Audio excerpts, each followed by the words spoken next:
Hey everyone, so it's Hearth and welcome back to my channel. On today's video, we're talking about Lammas and Lughnasadh and all the things that I'm doing to celebrate it.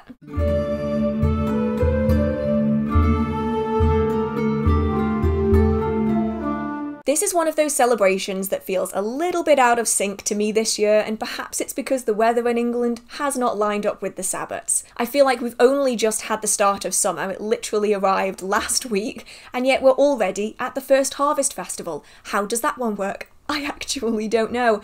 And so I've been a little behind schedule. I've just felt a little bit out of sync with the Sabbats. I'm sure many of you have felt the same. And so I'm really trying to get myself back in sync again to do the things that I can to really give me a fulfilling, cyclical, magical practice. And so for Lammas this year, I decided to go pretty all out for me. Usually I'm pretty chill with my celebrations, but this year I decided to do the most. So first up, I should probably describe what Lammas is. Lammas, also known as Lughnasadh, is the first of the harvest festivals, and it falls on the 1st of August. Now, of course, this is only for the Northern Hemisphere. The Southern Hemisphere is different, so I will link the video that is appropriate to the Southern Hemisphere in the description box. This festival is all about abundance. It is about achievements. It is about gratitude and gratefulness. We are seeing the abundance all around us in the world, and we are appreciating it. It is the time of John Barleycorn, of celebrations of Lugh, and generally a time of abundance, happiness, joy, prosperity, growth, all these positive things. We are at the very start of the harvest season. We still have all of the heat and the vitality of the summer. We have not yet faded into the autumn period, and we need to make the most of it. And making the most of it is what I am doing this year. And the first thing that I decided to do was to set up my Sabbat Altar. Now, if you've been here for a while, and by a while I mean about 6 years, you'll know that I always set up a Sabbat Altar, or at least I try to always set one up.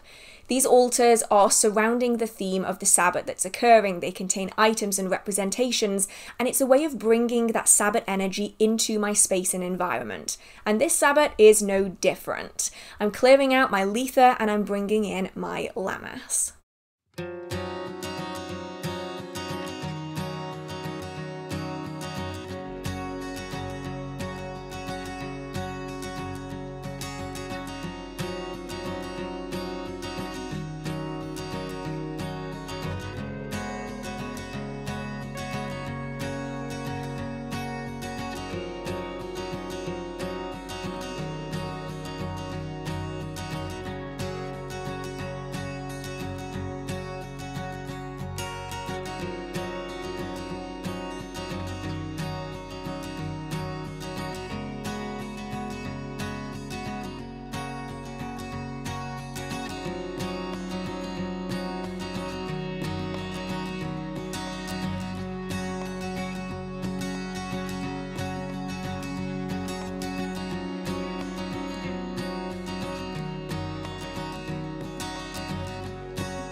In the end, I was really happy with this altar. I managed to add things to it that I wouldn't typically add, things like the green man carving that usually get left behind in a cupboard. It just refreshes my space and really makes me feel attuned to the celebrations. Because I'll be honest, my house is a little bit like a cave. You don't really see the natural world happening from inside, and so I tend to miss out on events. I miss out on sunny days. I miss out on full moons. I miss out on the changing of the seasons because if I'm working inside at my desk, I'm not seeing any of that happening. So having a representation for this seasonal energy inside as a constant reminder is really, really useful to me. Note, this is also why I have a moon phase app on my phone so that I can see what moon phase it is at the opening of my screen. That way I don't lose track. And this could be useful if you're also like me and you have a tendency to forget when things are happening and completely miss important events like Sabbats and moon phases and everything like that. I then decided I wanted to make bread. Now, for some of you, this might come as a bit of a surprise, either because you know that I'm not particularly good in the kitchen or because you are not sure on the connection between bread and lammas. But especially with lammas or loaf mass, the creation and consumption of bread is really ceremonial and symbolic, and it relates to the idea of the first harvest coming in and being able to create food and sustenance from the things that we've grown from the land around us. This then also ties into other legends like that of John Barleycorn and a lot of these folk customs and traditions that surround the first harvest of the year. And so, when we are creating bread, it is a very ceremonial thing and a very spiritual thing surrounding the lammas season. Now, I don't do this by hand because, as mentioned, I'm not particularly good in the kitchen. I can cook. I have been told I'm not great at it though, but I persevere. I am trying, I'm better than I used to be. But earlier in the year, my parents gave me their old bread maker, and so I've really been making the most out of it, and wow, do I really, really enjoy it. Now, you can make bread as basic as you want or as complicated and magical as you want. You can enchant all of the ingredients, you can imbue it with energy, you can add herbs and other items in there that are going to help add association and intention into it. So you could add rosemary, for instance, for that abundant, lucky energy. There are so many things that you can do to really imbue it further with magic, or you can do what I did and stick all of the ingredients into a bread maker, wait 10 hours, and then have a loaf of bread at 11 p.m. Because obviously, that's exactly the kind of thing that I would do. Now, this can then be used in many, many ways. You can simply eat it as you would normally. You can incorporate it into part of a bigger meal or lammas feast, which is something that many people will do to celebrate with their friends, their family, their coven members, whatever it is that you feel comfortable with. You could also just create a meal yourself with bread and other seasonal items and ingredients, we'll get onto that later, so that you can enjoy the Sabbat season just yourself, and it doesn't have to be super conspicuous. It can just be really discreet if that's what you want it to be. You can also give the bread to an offering to any spirits or deities that you choose or are currently working with. Now, would it be a Hearth Witch Sabbat video if it didn't include a little bit of candle magic? I think not. And of course, this month is no different. I decided I wanted to tap into all of that abundant energy and to do myself some prosperity workings. For this, I'm going to be using a large-ish green candle. This is a 6 by 2 inch candle. I got it from Star Child. You can get candles like this all over, but if you are planning on using them for candle magic, I would recommend getting something that is full colour. That being that the colour runs all the way through that candle. It is not dipped or an over dip, which is where there's a white candle underneath that is dipped in a green or a coloured wax to make it appear like a solid colour candle when actually it is simply a dipped candle. Now, I'm going to be creating some sigils and symbols that represent my goals and intentions financially, and I'm carving them onto the exterior of the candle using an awl. Now, an awl is a tool that is traditionally used for piercing leather, so you can find them at craft stores, anywhere that offers leather making supplies. You can also get them online for craft purposes, and I find them to be really effective for carving candles. If you don't have an awl though, and you don't have access to one, you can simply use a toothpick if that's something that you have at home. Now, this candle is then imbued with my energy, and then I'm dressing it with some apple oil. Apple for me is one of the first fruits to be harvested when the harvest season comes around, and between now and Mabon is a really popular time for apple orchards, apple-based products, and so I'm using apple oil. It is also a fruit of fertility and abundance and ties in with the Isle of Avalon, which is somewhere that I feel deeply rooted to, and so for me, I really enjoy using apple. While I'm doing this working, just a side note, I'm also going to be using my apple perfume. I will typically choose a perfume based off the kind of working that I'm doing. The 3 that I will use the most are oak, apple, and also rowan, but apple, especially for prosperity workings, is something that I will use a lot.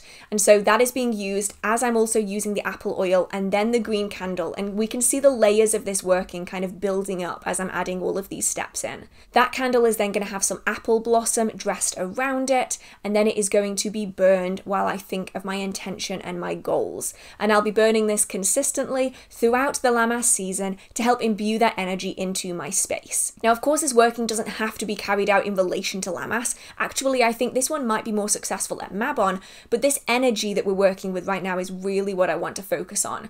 If you don't want to do this around lammas, you can choose another time that also has heightened energy so that you can be making the most of it. Alongside all of the physical and practical things I'm doing this lammas, I'm also working on my mindfulness, my meditation, and my sleep. And I'm doing this with the help of today's sponsor, Aura.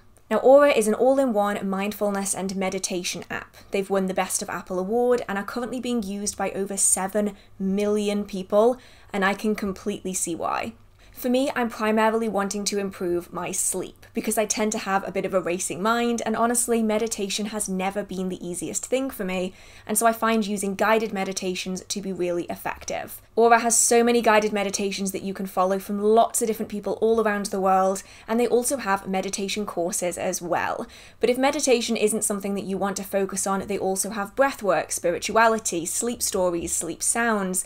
There are so many different sections to the app that can be really useful to build a mindful and meditative practice and then implement it actively in your life. If this sounds interesting to you, Aura is giving you a special offer. The first 500 people to click the link in the description box will get a free trial and 25% off. So thank you so much to Aura for supporting my content and also for creating a really, really good app. Now, I'm not just working on my meditation and mindfulness via the internet and via apps, I'm also doing it by getting out into nature. I find that going on meditative walks can be incredibly useful. You can do this completely by yourself, you can do this with others just by walking in silence.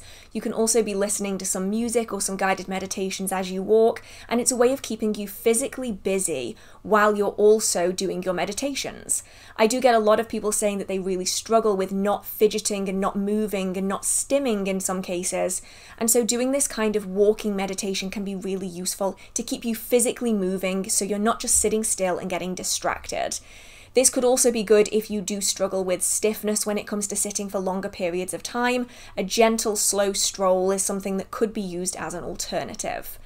I'm also spending a lot more time out in my garden. I never ever thought I'd be able to say that. I always thought that my garden would just be a gravel patch, and now it's somewhere that I really enjoy spending time. I'll sit out there and I'll do my work. I'll sit out there and I'll read. I'll sit out there and I'll eat sometimes. And it's just really lovely to be in a natural environment. I'm finding that especially in the summer months, now that it's finally arrived, it just breaks me out of the monotony of working at a desk, is to just get outside in nature for a few minutes, 10 minutes here or there, perhaps even working outside as and when I can. And I know that not everyone has the luxury to do that, but if you do have the opportunity to spend 5 minutes outside on your lunch break, or go for a little bit of a gentle stroll in the evening, you might find that it helps to root you in your place a little bit more, to be more connected to the natural world around you, because it's so easy to get lost in the routine and to miss the seasons changing all around us. And that's something that I would recommend anyone do if you are in a location that is seasonal, is to notice the seasons just a little bit more. Whether that is eating seasonal food. At this time of year, it's great. Everything is in large abundance. There's lots of fruit, there's lots of vegetables. It's a really good time to be eating seasonally, as you aren't going to be limiting your diet too strongly. You don't have to eat seasonally for every meal or everything that you eat, but just shifting your diet a little bit if you can as the seasons change can help root you into the natural world in a way that a lot of us have lost if we live in towns and cities. If your diet isn't something that you want to change, then maybe just spending some time noticing the natural shifts in the world around you. Are you seeing slightly different birds than you were before? Perhaps the flowers are slightly different. Maybe the trees are budding and flowering at different times. Take note of these changes, and if you'd like to work with them further, do a little bit of research into the mythology, folklore, and identification of the plants that you are seeing. And you'll notice that even if the weather isn't shifting the way you would expect it to, the plants probably are, as is the natural world. I'm noticing now that the elder flowers have gone, which is really sad. I absolutely love the smell of elder, and instead they are being replaced with elderberries. We're also getting the first signs of blackberries in the hedgerows, which always takes me by surprise because I consistently think that blackberries are a September and October thing, and they are not. They are a late July to about end of August, maybe early September at a push fruit, and I always forget about it. But when I'm seeing these shifts in the natural world, it helps to reconnect me to my environment. which is really important because we as humans are so disconnected from the natural world. And then the last working that I'm doing, besides the different offerings that I'm given to spirits and deities, is a protection working. Specifically, I wanted to create some protection amulets. Now, this same technique can be applied to other talismans, things that are for prosperity or abundance, growth, new beginnings, change, good luck, but specifically I wanted to be creating some amulets for this. Now, to do this, I'm using air dry clay because it is the most effective for me, and also it is far better for the environment than using something like polymer clay. If you are particularly talented, you could use kiln clay, as in the stuff that you would need to have a kiln for. So if you are a particularly good ceramicist, this could be the perfect craft for you. But if you're not, and you're just doing this with air dry clay, that is completely fine. I'm going to be using terracotta colored clay, but you can use white clay or you can dye white clay to fit the colour of what it is that you want to be creating. And if you want to go the extra mile on this, you can also add dried herbs into that clay to add a little bit of extra intention. So for me, I'm going to be adding some dried nettle into this to really imbue it with those protective, defensive properties. Now, I'm only using a small-ish amount because I'm going to be rolling it out pretty thin. So I'm going to be making it into a small disc. Ideally, nothing bigger than the size of a beer mat or a coaster. And obviously, the bigger you go, the longer it's going to take to dry, the more fragile and breakable it's going to be, and the harder it is to hide. So you can make them very big, you can make them very small. I would say probably nothing bigger than a coaster, or if you are using a glass to measure out how big it's going to be, nothing bigger than the standard edge of a drinking glass. Now, while I'm doing all of these steps, I'm thinking of my intention, I'm adding my energy into it, and then I'm going to start carving my sigil into it. This has been created with the wording of my goal and intention, and it's going to look different for everyone. I'm not going to show you exactly what I used because my intention's not going to match your intention, but the technique is going to be the same. I have a couple of videos on sigil making that I will link in the description box if you do want to check out different techniques for making one for yourself, but you're going to want to take your intention, take out all of the unnecessary words, reduce it down to either a word or a couple of words, and then you're going to want to take out the vowels, take out the doubles, and then utilize the letters that are left behind. This then allows us to tap into the subconscious part of our mind. That symbol deeply represents what we want to achieve, but it is not directly word for word what we have said. It instead allows it to tap into our subconscious and into the energy that is around us to help it manifest. Now, I'm going to be carving this in. Now, you can use clay tools for this, you can use your fingers, use what you have around you. If you can use proper tools, though, it is obviously going to be a lot easier. If you need extra time to work with the clay, you can add a bit of extra water, but don't use too much, otherwise it's going to get really, really sticky and it's going to stick to the surface that you are using. Now, when you're happy with it and you're finished, you can decide whether or not you want to put a hole in it so that you can hang it, or if you just want it to be a disc that you can just have around. You can use them in further spell work and ritual, you can use them in divination, in meditation, in sleep magic. There are so many options out there. I will put in here that you can use this technique for creating pacts with familiars, as well as use them as vessels or nameplates for servitors. So I'm just going to throw that out there if that is something that you would be interested in. And then you're going to allow the clay to completely dry. This could take a day, this could take a couple of days, a week, depending on where it is that you live, the humidity and the temperature. Ideally, you don't want it to dry out super fast because it will crack. You want it to be a little bit slower. So slow and steady so that it dries really evenly. And then once that's finished and it's dry, you can then go on to keep it in the space for protection. If you've made one for prosperity, you can use it in prosperity workings. If you've made one to help connect with your ancestors, you can use it in meditations and divination for them. And if you ever want that object to no longer be in use, you break it and then you will dispose of the remains. If you have used natural-based clay and only natural-based products, then you can return it to the earth. If you've used synthetic products, I would recommend disposing of it appropriately. And then if something like this is for protection and out of nowhere it just breaks, then that's a surefire sign that it's done its job and you can return it to the earth and create something else. I know that this is almost like an entire video inside a video, but that is something that I wanted to create this year, and so I figured I'd share it with you in this video. It might also be a good time to be looking forwards to the things that you would like to learn in the latter half of the year. As much as it might be scary to say it, We are noticing that the days are getting a little bit shorter. It's getting a little bit darker at night in the northern hemisphere, at least. Of course, it is the opposite in the southern hemisphere. And you might be finding that your energy and just your mentality has a drive towards learning slightly different things than it was at the start of the year.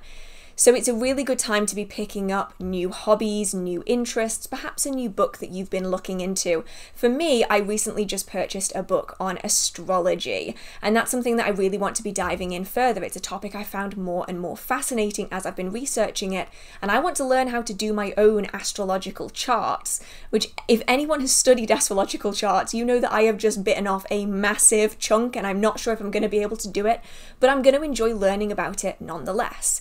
If you're feeling stagnant in your practice, now could be a great time to be adding in a new topic of interest, a new book that you want to look into, a new style or technique within a category that you already enjoy that you might want to try. It's a great time to be developing and growing our practice because the energy is so abundant and fruitful. Now, of course, there are so many more things that you can do to celebrate the season and the Sabbat. You might want to be listening to specific music. I will leave some of my recommendations and my playlist down in the description box if you would like to listen to what I am listening to this Lammas. But there are many artists out there that are incredible that you could dive into that are focusing on the Wheel of the Year, the celebrations in the pagan calendar, witchcraft, paganism, all of this kind of stuff. You guys already know a lot of my favorites, but I will leave that playlist in the description box. You might also want to be focusing on specific energies that you want to connect with. Are there particular plant spirits or nature spirits that you want to work with that are really associated with this time of year? These could be very traditional harvest-based foods, such as corn, wheat, or apples, or they could be plants that you're seeing in the natural world around you. Like if you're noticing elderberries in your local area, maybe it could be worth forming a connection with the elder tree to see if you can learn some wisdom from her and perhaps even ask permission to take some of those berries to use them in your magical practice. A little warning here though, elderberries can be quite dangerous if they are consumed while they are green, so make sure that you are being very safe with what you are using them for, as well as who has access to them. If plant spirits aren't necessarily your thing, and instead you want to connect with the natural world, nature spirits, and even the spirit of place, these being land wights or genus loci, depending on the term you want to use, now is a really good time to be doing that because you're noticing the shifting of energy. If you're just getting used to working with energy, now could be a great time to start sensing the natural world around you because things are going to be changing fairly rapidly from this point onwards. We have lots of harvest festivals back to back. The seasons are changing, the cycles are closing, we are noticing energetic shifts, and if that's something that you want to learn to sense, this could be a great time to be doing it. And so if you haven't maybe sensed anything in previous months, it could be a time to go out and sense again to see if you can notice anything different. Our energy sensing and manipulation only grows over time. It takes time, practice, and dedication. And when there is a lot of heightened energy and change, it does make it easier if you are struggling. This is also a good time to be leaving offerings. These could be for the land wights, the nature spirits. They could be for fair folk if they are individuals that you would like to work with. They could be for elementals. They could also be for deities such as Lu, who is the figure of Lughnasadh. There are so many deities out there that you may wish to work with at this time. I'll put some of them on the screen if you are interested. But generally, it could be a time to give back to our ancestors, to our guides, to our familiars, to our servitors, to the spirits that reside within our home, to our guardians, whatever it is that you work with. It could be a good time to start giving offerings if you haven't already, or just give them something because you feel like they deserve it, even if offerings are not necessarily something that you would give to them all of the time. And then the last thing that I'm going to be doing this year to celebrate the Lammas and Lughnasadh season is to do some divination. Now, I really enjoy doing Sabbat divination. You guys will likely already know my reason. It's a really useful way of doing it. You're not looking at such a large expanse of time that you are struggling to get accurate information, but you're not looking so close to you that you can't see the wood for the trees. So I will typically do my Sabbat divination from one Sabbat to the next. So that is everything that I'm doing to celebrate the Lammas season. I really hope that this offered you a little bit of inspiration for your own celebrations, but I would love to know what you are planning on doing this year. Let me know down in the description box. If you did enjoy this video, feel free to give it a like. It really means a lot to me. If you've got any questions, comments, concerns, video ideas, or just want to chit chat with the community, feel free to post a comment down in the comment section, and I'm going to try to heart as many comments that contain star emojis. Stars and moons, let's go with that as possible, because I really like getting to interact with you, especially all of you who make it to the very end of my videos. You are truly dedicated, because my videos are very long, and I will admit that they are probably too long, but what can I say? I talk for England. If you do enjoy the magical content on this channel or in this video, feel free to hit subscribe. I try to post magical content every single week, and with that being said, I hope you have an amazing Lammas celebration, or Lughnasadh, depending on what you celebrate. I hope you're staying safe, I hope you have a marvellous magical day, and I will see you in the next video. Bye!